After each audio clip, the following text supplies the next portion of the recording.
Bonjour Alexandre Lacroix, pouvez-vous vous présenter? Bonjour, donc Alexandre Lacroix, je suis écrivain et directeur de la rédaction de Philosophie Magazine depuis le lancement du journal en 2006.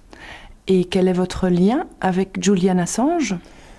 Comme journaliste à Philosophie Magazine, j'ai toujours eu à cœur de documenter la révolution numérique dans ses effets sociopolitiques. Et donc j'ai accumulé, dès que je pouvais, des entretiens, des enquêtes, toute une documentation et une réflexion sur le web. Et dans ce cadre-là, je suis allé rencontrer à 2 reprises Julian Assange en Angleterre, une fois lorsqu'il était en résidence surveillée à Ellingham Hall en 2012, et une seconde fois à l'ambassade d'Équateur en 2013, à chaque fois pour de longs entretiens qui portaient sur les fondamentaux philosophiques de sa démarche. Et vous avez écrit un livre qui s'appelle Ce qui nous relie. Alors, je suis par ailleurs auteur d'un ouvrage donc, qui s'appelle Ce qui nous relie, qui est une enquête extrêmement narrative qui explore 3 terrains, on va dire, sur lesquels la technologie amène des effets sociopolitiques. Le premier terrain, c'est Julian Assange et Wikileaks, et cette démarche donc, des lanceurs d'alerte. Le second terrain, ce sont les théories du complot. Et le dernier terrain, c'est l'univers des gens qui travaillent autour de ce qu'on appelle l'université de la singularité en Californie, c'est-à-dire les directeurs de recherche ou les fondateurs de start-up qui veulent créer une entité qui serait plus intelligente que l'être humain. Dans votre livre, vous parlez d'Assange comme un grand homme, au sens hégélien du terme. Pourriez-vous revenir là-dessus? Hegel a écrit a prononcé un cours sur l'histoire qui s'appelle donc La raison dans l'histoire. On a donc ces notes et il y a toute une vision en fait assez romantique qui est proposée par Hegel donc de ce que c'est que le grand homme.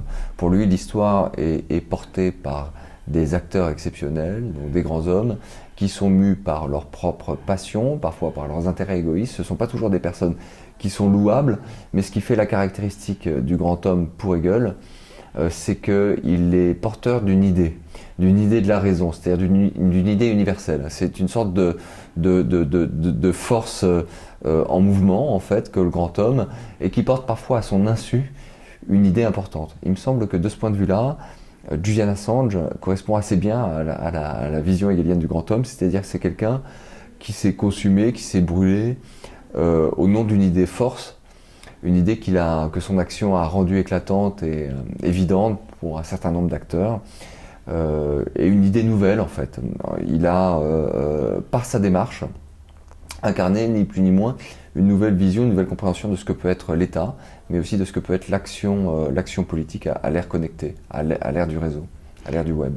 Venons-en à la création de Julian Assange, à l'invention Wikileaks. Voilà, alors il faut comprendre que derrière les révélations de Wikileaks, derrière même la démarche de la création de la plateforme, il y a cette idée qui est en germe, qui est naissante dans des textes que Julian Assange a écrits, notamment dans un court texte théorique qui s'appelle Conspiracy as Governance, c'est-à-dire la conspiration comme gouvernance, mais également dans différents textes qu'il a essaimés dans une sorte de blog qu'il a tenu pendant 2 ans, qui s'appelle Interesting Questions. Là, on est juste en amont de la naissance de Wikileaks, c'est-à-dire qu'il va conceptualiser avant d'agir.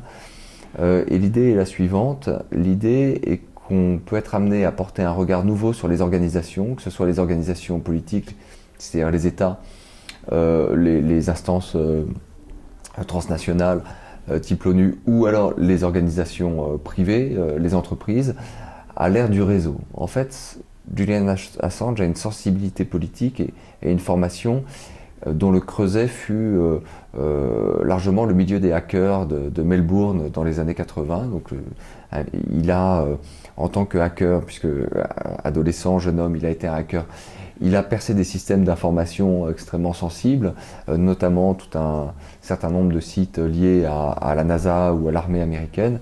Et ça l'a amené à considérer en fait que les organisations collectives pouvaient être regardées elles-mêmes comme des ordinateurs, en fait comme des boîtes dans laquelle entrent des informations et d'où sortent des informations. Vous pouvez avoir une vision complètement informationnelle de ce que c'est qu'une entité comme l'État. Mettons, oui, qu'est-ce que c'est que l'État en France? Qu'est-ce que c'est que l'État aux États-Unis? Figurez-vous une boîte, il y a des informations qui entrent et qui sortent. Alors, vous pouvez regarder de la même manière une multinationale. Ces informations qui rentrent et qui sortent, pour la plupart, sont des flux, des données collectées par l'État dans le but de gouverner, mais la démarche est absolument nécessaire, normale et transparente. Vos données fiscales, par exemple, l'État les analyse et vous demande de payer des impôts en échange, mais c'est une règle du jeu qui est assez bien acceptée par les citoyens. Il n'y a pas à se révolter contre ce type de circulation de l'information. En général, il y a aussi dans cette démarche une certaine transparence, c'est-à-dire que les citoyens peuvent savoir quelles sont leurs données, qui sont collectées, dans quel but, à quelle fin, pourquoi. Et il y a une certaine protection qui est assurée. Seulement, dans la boîte, il y a des zones noires, il y a des zones en fait où l'information semble rentrer mais ne plus sortir. Il y a fort à parier que quand des informations sont en quelque sorte séquestrées par une entreprise ou par un État, elles vont concerner des données sensibles qui peuvent être des données liées à la sécurité, on va dire, je sais pas, les systèmes de protection des centrales nucléaires. Et là, il faut préciser que la démarche des lanceurs d'alerte n'est pas de révéler ce type d'informations-là. Mais parmi les données qui sont stockées, certaines de ces données concernent des abus de pouvoir ou des crimes d'État. Donc il y a une nouvelle vision possible de l'action politique qui consiste à essayer d'aller voir quelles sont les données sensibles concernant des abus de pouvoir ou des crimes qui sont à l'intérieur des organisations. Mettons une multinationale qui aurait une documentation interne sur le fait que certaines de ses filiales font travailler des enfants en Inde ou ailleurs, ou en Indonésie. Vous voyez, ce genre de données qui existent, qui sont très sensibles, qui sont potentiellement catastrophiques pour, en tout cas si elles sont diffusées, pour l'image et le fonctionnement de l'organisation. Et donc, si vous commencez à regarder l'État de cette manière, ou les multinationales de cette manière, vous vous dites, bon, certaines de ces données, il faut les faire sortir, dans le but, effectivement, de provoquer un débat public, de rendre aux citoyens une certaine part de gouvernance, c'est-à-dire leur rendre la possibilité d'exercer un certain contrôle sur ce qui est fait à leur nom. Et sur qui on va compter pour faire sortir ces informations? Sur des lanceurs d'alerte. C'est là que... alors, le mot de conspiration qui est au centre de la pensée politique d'Assange, c'est un mot un peu à double tranchant, c'est un mot qui laisse penser qu'il serait en faveur de formes de complot. C'est pas ça l'idée, l'idée c'est plutôt de compter sur la réaction morale, en fait la réaction éthique de certaines personnes à l'intérieur des grands systèmes d'information que sont les États ou les multinationales. Le pari de Assange, c'est que comme un État pour fonctionner a besoin que des milliers de personnes participent, en fait il en suffit d'une qui est choquée. Une personne apprend des exactions de l'armée américaine, de l'armée française sur un terrain de guerre, des actes de torture, des choses qui sont manifestement illégales. Même si le fonctionnaire a un devoir de réserve, il peut être choqué et amené à se dire j'ai envie de faire sortir cette information, j'ai ce dossier sous la main, je vais prendre le risque de le faire sortir parce que je considère que c'est intolérable, j'ai un dossier avec une liste de gens qui pratiquent l'évasion fiscale à grande échelle, je veux le faire sortir. Donc à ce moment-là, la démarche d'une plateforme comme Wikileaks consiste simplement à créer le lieu de publication possible pour ces informations sensibles. La démarche est très conceptuelle, mais au fond assez simple. C'est que le lanceur d'alerte prend un risque personnel. S'il est militaire, s'il est fonctionnaire, il a un devoir de réserve. Mais peut-être que le sursaut moral qu'il y a en lui fait qu'il va avoir envie de diffuser l'information. À ce moment-là, s'il l'expose en son nom propre, effectivement, il se met directement en danger, le lanceur d'alerte. Donc la démarche d'une plateforme comme Wikileaks, c'est de se constituer éditeur. Julian Assange s'auto-définit toujours comme un éditeur. Un porte-parole de Wikileaks, c'est comme un éditeur, s'auto-constituer éditeur pour des dossiers qui concerneraient des sujets sensibles, des abus de pouvoir, des abus en situation de guerre. Et donc Wikileaks se constitue avec la diffusion le premier acte vraiment très marquant de l'aventure de Wikileaks, c'est la diffusion d'une vidéo où on voit en fait qu'un hélicoptère a abattu des journalistes de l'agence Reuters. L'agence Reuters était en démarche vis-à-vis du département d'État américain, en procès, il demandait ce dossier n'était pas sorti, mais en fait quelqu'un l'a fait sortir du département d'État américain, l'a adressé à Wikileaks, Wikileaks l'a édité. Et donc là, on voit bien la démarche, c'est de se dire, tiens, Au fond, si on crée des plateformes, des lieux de diffusion de ces informations sensibles et qu'on garantit une véritable sécurité de la démarche aux lanceurs d'alerte et un anonymat, c'est-à-dire on garantit la protection des sources, alors à ce moment-là, de plus en plus de gens, à l'intérieur des États, à l'intérieur des armées, à l'intérieur, je sais pas, des labos pharmaceutiques, à l'intérieur de firmes qui vendent des pesticides, de gros pollueurs. En fait, des gens qui ont des dossiers comme ça sensibles entre les mains peuvent se dire, mais tiens, là j'ai la surface de publication sécurisée, donc j'envoie mon dossier à une plateforme type Wikileaks qui va diffuser l'information. Voilà, l'idée est assez simple, mais vous voyez que conceptuellement, ce qui a changé, c'est que l'État, qui est traditionnellement vu et perçu en philosophie politique à travers ses fonctions régaliennes, c'est-à-dire la police, l'armée, à travers la justice, bon, l'État qui est classiquement vu comme ayant en quelque sorte le monopole de l'usage de la force, l'État qui est vu aussi à travers l'État-providence comme un redistributeur d'argent, tout d'un coup dans la conceptualisation que propose Julian Assange et qui a une vaste portée philosophique à mon sens, l'État, on est invité à regarder l'État comme un système de traitement de l'information. Moi j'appelle ça dans mon bouquin l'État computer, c'est-à-dire se mettre à regarder l'État non pas comme un redistributeur, non pas comme un gardien en charge de la sécurité nationale, mais également comme un gigantesque ordinateur, comme une boîte en fait qui contient des informations dont certaines devraient être mises à la portée du public parce qu'elles ont un intérêt politique et parce qu'elles concernent des abus. Voilà la démarche, le cœur de la démarche. C'est simple et en même temps c'est véritablement un nouveau paradigme en philosophie politique. Ça veut dire aussi que pour des militants, pour des activistes, il y a une nouvelle manière d'agir et de se positionner vis-à-vis de l'État, qui n'est pas de descendre dans la rue, c'est-à-dire d'utiliser le moyen traditionnel qui est la démonstration de force et qui convient bien, on va dire, à l'État régalien, à l'État gestionnaire, à l'État négociateur, mais ça, on est habitué à ces fonctions de l'État. Non, c'est autre chose. Il s'agit d'exercer une pression sur les États ou au sens plus large des organisations en diffusant des informations, par la diffusion d'informations. C'est extraordinairement puissant. Parce que effectivement des multinationales qui polluent, des multinationales qui sont liées à des gouvernements corrompus et qui arrosent des familles corrompues pour avoir accès aux ressources naturelles, en fait ont des informations sensibles en leur sein. Beaucoup d'armées, enfin les États de l'Ouest ou d'ailleurs du monde entier sont engagés dans toutes sortes de conflits. Donc il y a des informations sensibles qui concernent ces conflits. Et donc il y a une nouvelle manière d'envisager l'action politique qui consiste à essayer de se procurer des informations sensibles et à en fait produire un choc sur l'opinion afin qu'il y ait une sanction dans les urnes. En fait, c'est ça, ou qu'il y ait une mobilisation de la société civile sur certains sujets. Bon, voilà l'idée. C'est une idée simple, c'est une idée forte. Il se trouve que Julian Assange et Edward Snowden un peu plus tard, mais Julian Assange est le premier non seulement à l'avoir conceptualisé à travers des textes théoriques qui ne sont pas toujours limpides, hein, il n'est pas toujours très clair à lire, mais il y a une idée qu'on peut extraire en quelque sorte de sa prose qui est parfois un peu touffue, un peu psychédélique comme ça, mais il y a une idée simple qu'on peut extraire, qu'on peut manier, qu'on peut utiliser. En cela, il convient complètement à la définition du grand homme, c'est-à-dire il amène cette idée sur le champ de l'histoire. Tout le monde peut s'en emparer. En même temps, il a déchaîné contre lui des forces terribles qui font que sa situation aujourd'hui n'évoque pas l'optimisme.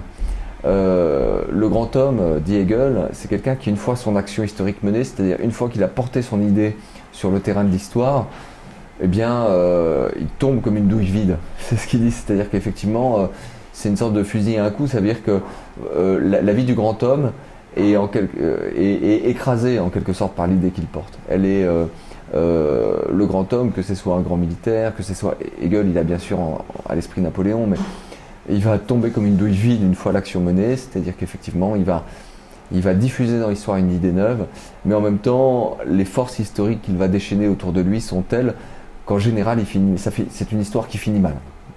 Voilà. Julian Assange avait conscience que Wikileaks allait recevoir des retours de flamme des États et il a travaillé à essayer de transformer l'Islande en paradis de l'information. Alors il y a une autre idée que Julian Assange a proposée qui est moins célèbre, moins connue parce que c'est une idée qui a fait long feu, ça n'a pas pris. Quand il a travaillé avec son équipe à la diffusion de la première vidéo Collateral Murder. Ils ont travaillé sur cette vidéo et sur son édition en Islande, à Reykjavik. Et donc là, des contacts ont été noués entre Wikileaks et un certain nombre de militants des droits de l'homme. Il faut voir qu'à cette époque, l'Islande sortait d'un scandale immense. Il y a eu un mépris pour les élites en Islande qui était dû à la révélation de tout un système de corruption mis en place par leurs gouvernants. Sans rentrer dans les détails, l'ensemble des élites islandaises étaient complètement discréditées. Et il y a eu un moment d'extraordinaire créativité politique du pays. C'est un petit pays, ils ne sont pas très nombreux les Islandais, mais ils ont eu envie de changer leurs élites complètement. Et une nouvelle génération de personnalité politique est apparue en Islande, notamment une militante assez extraordinaire qui s'appelle Birgitta Jonsdottir.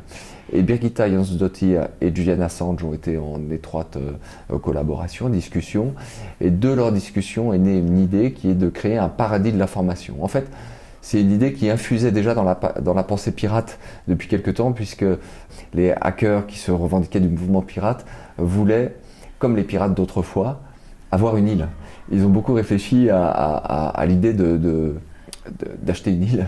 Ça ne s'est jamais fait. Mais donc là, l'idée, c'est qu'il y a un projet qui a été proposé au Parlement en Islande, qui consistait à faire de l'Islande un paradis de l'information. C'est-à-dire deux choses: garantir à tout lanceur d'alerte qui vient de se réfugier en Islande une protection contre toutes les formes de démarches d'extradition, c'est-à-dire de garantir à quelqu'un comme Snowden. En fait, l'idée était d'éveiller des vocations en faisant en sorte qu'il y ait un pays qui réellement n'extrade pas les lanceurs d'alerte qui viennent avec des données sensibles s'installer sur le sol islandais.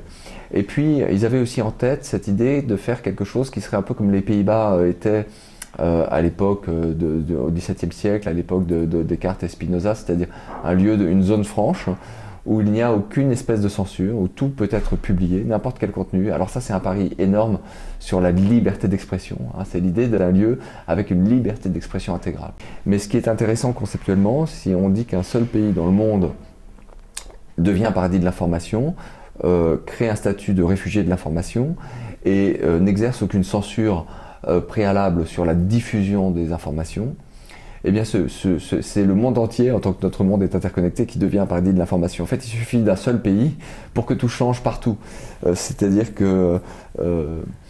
alors, moi je fais partie de ceux qui pensent qu'il aurait fallu quand même se doter de règles pour que des données concernant la sécurité des centrales nucléaires, concernant les armes bactériologiques, je pense que malgré tout, et si beau soit le rêve d'une liberté d'expression intégrale, il faudrait sans doute concevoir certaines restrictions.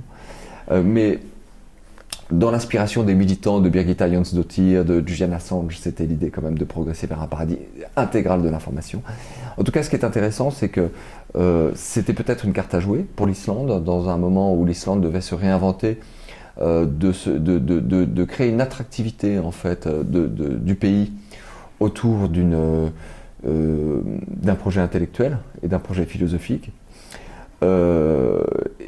Mais en fait, ça n'a pas eu lieu. C'est-à-dire qu'une loi qui s'appelle l'IMI, I2MI, a bien été votée. C'est Initiative for Icelandic Media. Alors, je sais pas, il me manque un mot, mais c'est ça. Enfin, l'IMI, la loi a bien été votée, mais dans une version extrêmement expurgée, qui font que l'Islande n'est pas devenue ce paradis de l'information qu'à un moment elle a rêvé d'être à travers quelques figures de militants. Dernière question, dans votre livre, lors d'une conversation que vous organisez avec Assange, il dit une phrase « Je ne crois pas au conséquentialisme en général et à l'utilitarisme en particulier ». Pouvez-vous nous dire la lecture que vous faites de cette phrase ? Alors, il faut resituer le contexte. C'est la première fois que je suis allé voir Julian Assange. J'ai organisé un dialogue entre lui et un penseur qui n'est pas très connu dans le monde francophone, mais qui est vraiment le penseur de philosophie morale, de philosophie éthique le plus lu dans le monde anglo-américain, qui est Peter Singer. Peter Singer, donc c'est un Australien comme Assange. Peter Singer a publié un article dans une revue intellectuelle qui s'appelle le Harper's, qui s'appelle Visible Man, son article, où il explique qu'en fait, le web va réussir là où les religions ont échoué. C'est-à-dire que les religions voulaient faire peur en fait aux êtres humains en leur disant qu'il y aurait un jugement dernier, dans le but de moraliser l'humanité. Lui, il trouve ça positif. Hein. C'est-à-dire que effectivement, pour que les êtres humains cessent de mentir, de voler, de tuer, que faire leur faire très peur. C'est la démarche des monothéismes. Mais, dit-il, ça n'a pas marché. C'est-à-dire qu'après plus de 2000 ans d'histoire du monothéisme, nous savons que toutes sortes de crimes abominables, à la fois individuels et collectifs, ont été créés dans des civilisations monothéistes. Donc la moralisation de la société n'a pas fonctionné. Et lui, l'hypothèse de Singer dans son article, c'est de dire qu'en rendant chacun de nous visible dans ses agissements du quotidien, le web va réussir là où la religion a échoué, c'est-à-dire les gens, non pas par crainte du jugement dernier, mais par crainte d'un jugement tout à fait présent et tout à fait immédiat, une sanction qui va venir rapidement sur leur comportement, vont s'abstenir de commettre le mal. Pour lui, c'est une très bonne nouvelle. Singer est par ailleurs un conséquentialiste. Alors un conséquentialiste, qu'est-ce que c'est? C'est qu'il pense qu'on doit mesurer la valeur morale d'une action en fonction de ses conséquences. Et donc, par exemple, le moyen par lequel on parvient à la moralisation de l'humanité n'est pas aussi intéressant à ses yeux que la conséquence. C'est-à-dire que si jamais tout le monde est placé sous surveillance, mais que la conséquence c'est que tout le monde agit bien, eh bien c'est souhaitable de placer tout le monde sous surveillance. Voilà, ça c'est le monde moral, éthique, d'où vient Singer. Et j'ai organisé donc une connexion Skype entre eux quand Assange était à Ellingham Hall. Alors, il est conséquentialiste jusqu'au bout, Singer. Il n'a pas voulu faire le déplacement à Ellingham Hall parce qu'il a considéré que, aussi intéressante soit la discussion avec Assange, l'empreinte écologique du déplacement en avion n'en valait pas la peine. La conversation commence. Et Julian Assange, à ce moment-là, on est juste après Cablegate. Singer est un philosophe éminent qui soutient la démarche d'Assange. On aurait pu penser que c'était pour lui important de s'en faire un allié intellectuel, mais il commence la discussion au contraire de manière extrêmement conflictuelle en lui disant « je ne crois pas au conséquentialisme en général et à l'utilitarisme en particulier ». En fait, il s'inscrit directement en porte-à-faux vis-à-vis de la vision du monde de Singer, et à ma grande surprise, la conversation qui devait durer 45 minutes a duré presque 3 heures.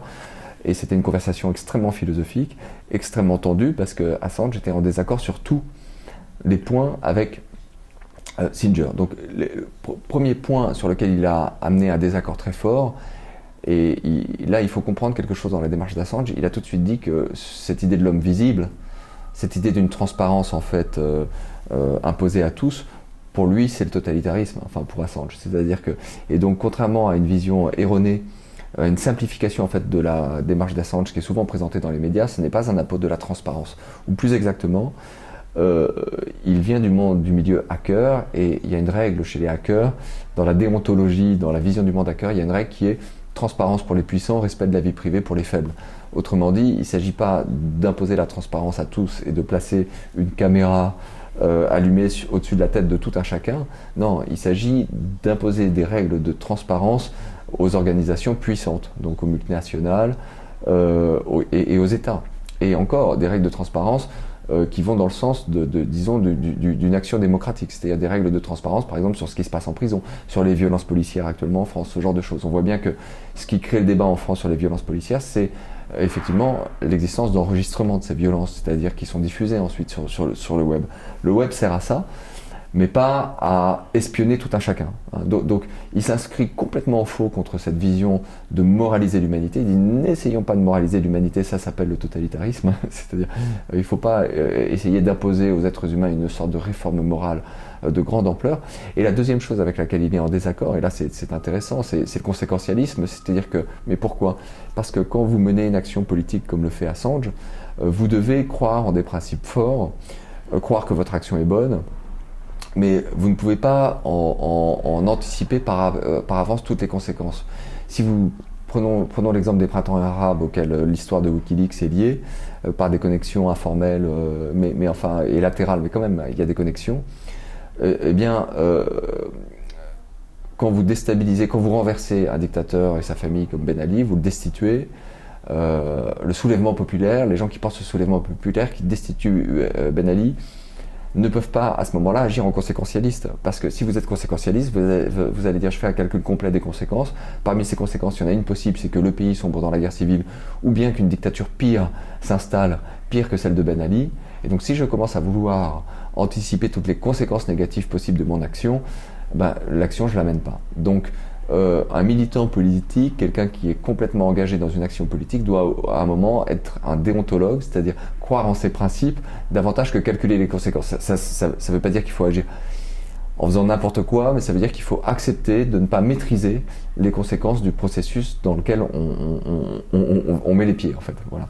Et donc c'est la même chose à travers le débat sur les sources des câbles diplomatiques américains. Souvenez-vous, au moment du Cablegate, c'est-à-dire de la diffusion des câbles diplomatiques américains, une des objections qui a été faite par souvent les principaux intéressés, c'est-à-dire par les cibles de ces révélations, était de dire que c'était en fait de l'inconséquence ou de la folie de publier des documents qui permettraient d'identifier les sources locales des câbles diplomatiques, autrement dit, les soutiens partenaires économiques, financiers ou les personnes qui, dans la société civile, informent les Américains de ce qui se passe dans leur pays. Évidemment, c'est pas très dangereux d'être une source en France, mais à l'époque en Libye, dans la Tunisie de Ben Ali, en fait dans tout gouvernement de type autoritaire, en Russie, etc., c'est dangereux d'être une source des Américains. Donc l'objection qui était faite, c'est vous exposer des vies humaines de manière trop insouciante. En réalité, cette objection avait été prise en compte parce que les documents tels qu'ils ont été publiés par les quotidiens qui se sont alliés avec Assange, les 5 quotidiens, donc le New York Times, le Guardian, Le Monde, El País et le Zeit, je crois. Les 5 quotidiens qui se sont liés avec Assange, justement, ont travaillé pendant des heures et des heures pour expurger l'ensemble des documents, non seulement des noms propres des sources, mais des données qui permettaient d'identifier les sources.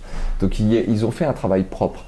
Néanmoins, quand on produit une action de ce type, on ne peut pas mesurer toutes ces conséquences. C'est pour ça que Assange s'inscrit immédiatement dans la discussion philosophique en porte-à-faux vis-à-vis d'une vision éthique qui est conséquentialiste, et on le comprend.